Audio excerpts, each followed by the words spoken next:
The murder of Sami Safar, a Jacksonville convenience store owner, by former police officer Karl Waldon during a kidnapping and robbery in 1998, is a harrowing tale that exposed deep-seated corruption within the Jacksonville Sheriff's Office. This case not only highlighted the betrayal by those sworn to protect, but also showcased the relentless pursuit of justice by investigators and prosecutors. But first, subscribe to our channel for more content, and don't forget to share it with your friends and family. Sami Safar was a Syrian immigrant who moved to the United States in 1986. He was a successful businessman, owning several convenience stores in Jacksonville, Florida. Known for his generosity, Safar often extended credit to customers and gave toys to children during Christmas. Tragically, his life was cut short in a brutal crime orchestrated by those sworn to protect the community. The robbery of Sami Safar's cousin, Hussam Tahan, was a calculated crime orchestrated by corrupt officers within the Jacksonville Sheriff's Office. Officer Eric Sinclair, who was working off duty at South Trust Bank, noticed that Tahan and his uncle, Sami Safar, routinely withdrew large sums of cash for their business.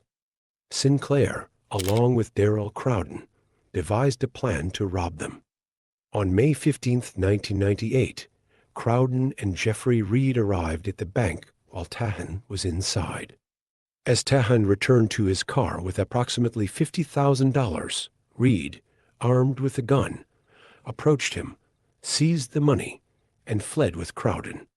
The stolen money was split, with Sinclair receiving $20,000. On July 3, 1998, Karl T.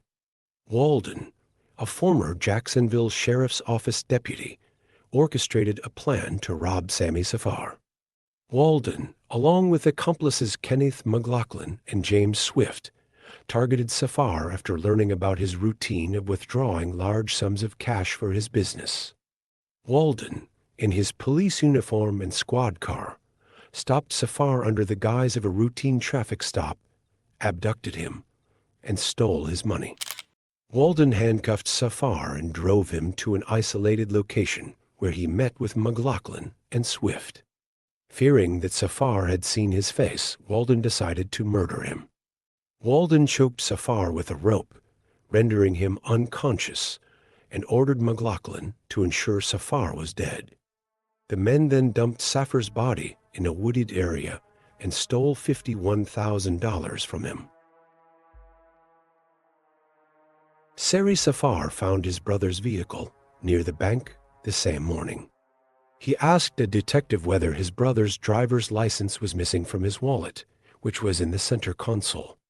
If so, the police were possibly involved, Safar said. After their nephew was robbed in May, the Safars agreed to lock their car doors and not stop until they delivered their weekly bank withdrawals. Sami Safar thought the only person his brother would stop for would be a cop, who would ask for his driver's license. He guessed right. The license was gone. But Safar's suspicion about the license got only a brief mention in a homicide report. The allegation that he made more directly that night, that the police killed his brother, didn't warrant a word.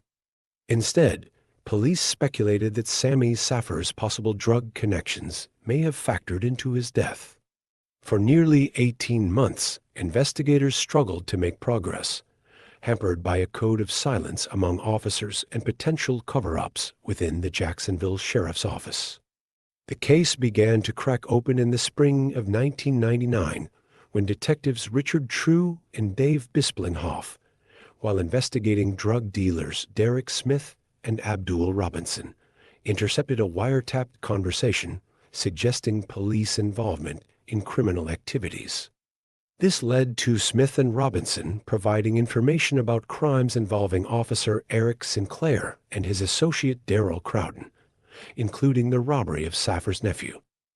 Recognizing the gravity of the situation, the case was handed over to federal authorities, who brought in the FBI, D, and other agencies to assist in the investigation. The federal involvement brought additional resources and expertise, which were crucial in building a case against the corrupt officers. A federal grand jury was convened, and key witnesses, including Kenneth McLaughlin, were called to testify. McLaughlin's confession about the murder of Sami Safar provided the evidence needed to charge Karl T.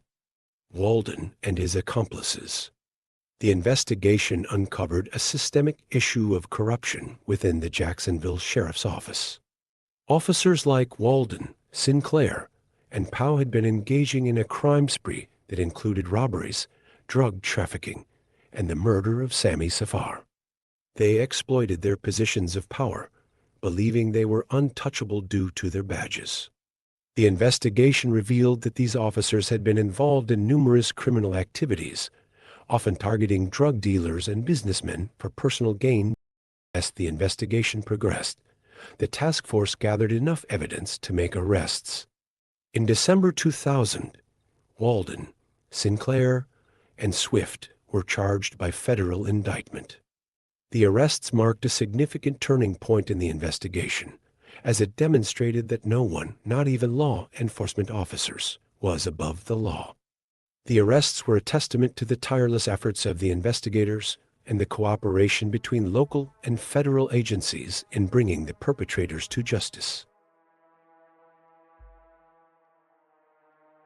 The trial of Karl T.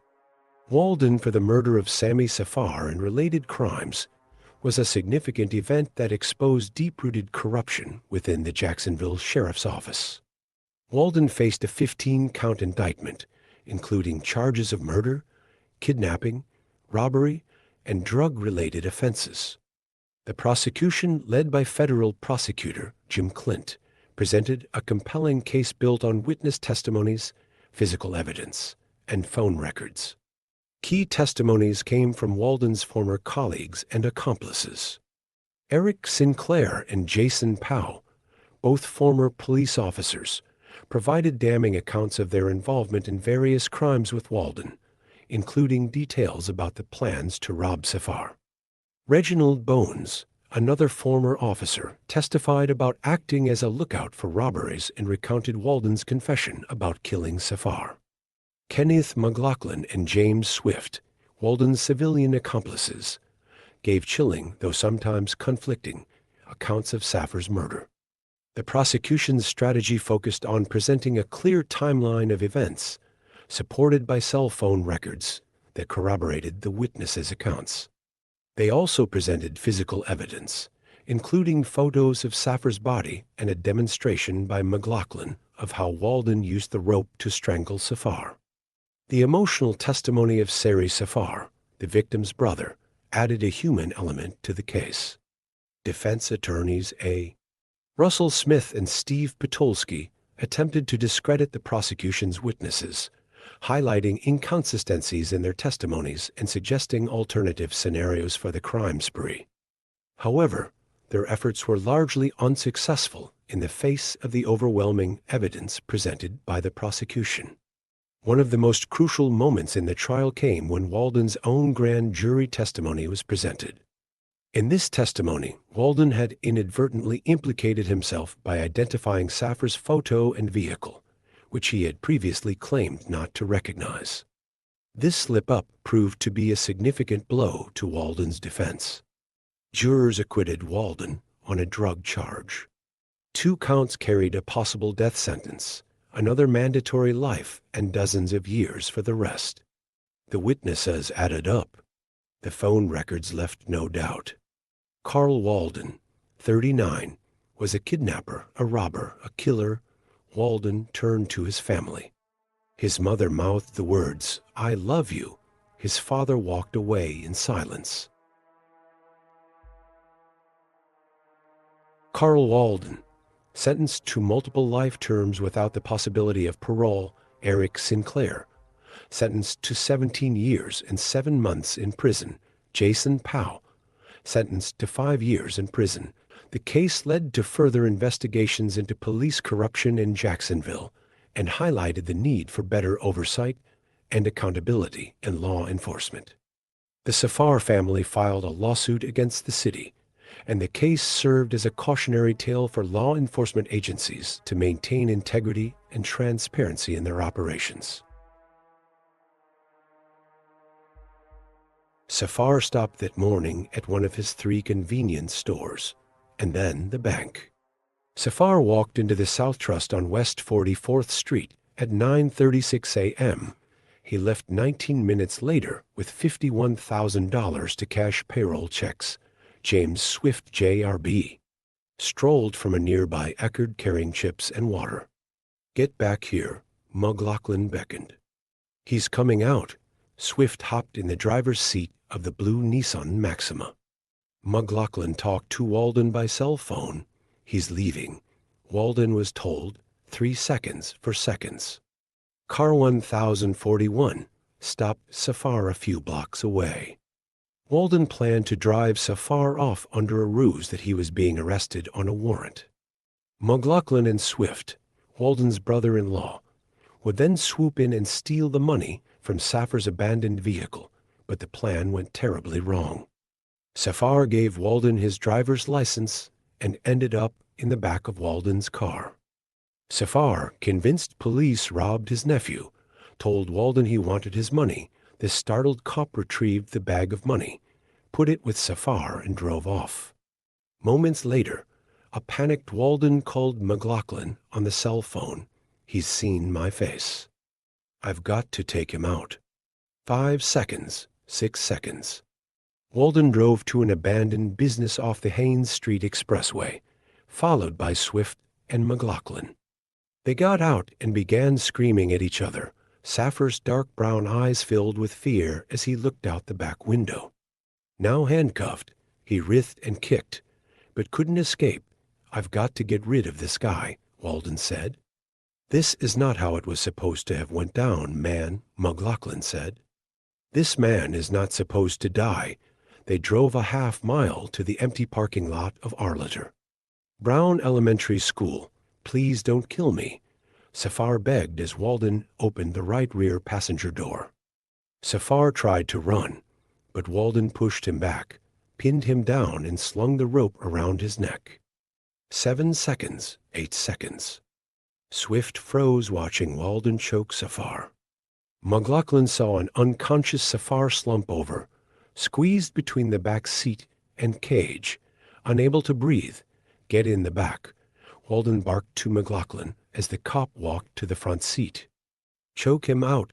McLaughlin grabbed the rope, but heard Safar's last breath and let go. His eyes met Waldon's in the rear view mirror. "The man is dead," McLaughlin said. They drove to a dead-end road, put the body in Swift's car, and McLaughlin drove off with Safar. McLaughlin ripped Safar's shirt off as he dragged him into a thicket 7 miles away. He feared leaving behind fingerprints on the shirt. Swift moved Safar's car from where it had been stopped. Waldon returned to the school parking lot to pick up Safar's driver's license, which he dropped. And McLaughlin, after dumping the body, took some of the money he'd grabbed while in the police car and made a car payment on his wife's vehicle. Later that day, the men met in Swift's apartment, split the take, and vowed to stay silent. But they were scared. The revelations of corruption within the Jacksonville Sheriff's Office had a profound impact on the community and the law enforcement agency itself. The case shook public trust in the police force and highlighted the need for greater oversight and accountability. It also prompted an internal review within the JO to identify and address any remaining issues of misconduct. The case served as a cautionary tale for law enforcement agencies nationwide, emphasizing the importance of maintaining integrity and transparency. The murder of Sami Safar is a tragic reminder of the potential for corruption within law enforcement. However, it also highlights the resilience of the justice system and the importance of holding those in power accountable for their actions. The investigation and trial of Karl T. Waldon and his accomplices serve as a testament to the tireless efforts of investigators and prosecutors who seek to uphold the law and deliver justice for victims like Sami Safar. While the conviction of Waldon and others involved in the crime spree brings some closure to Safar's family, it also underscores the need for continued vigilance against corruption and the abuse of power within the ranks of those sworn to protect and serve.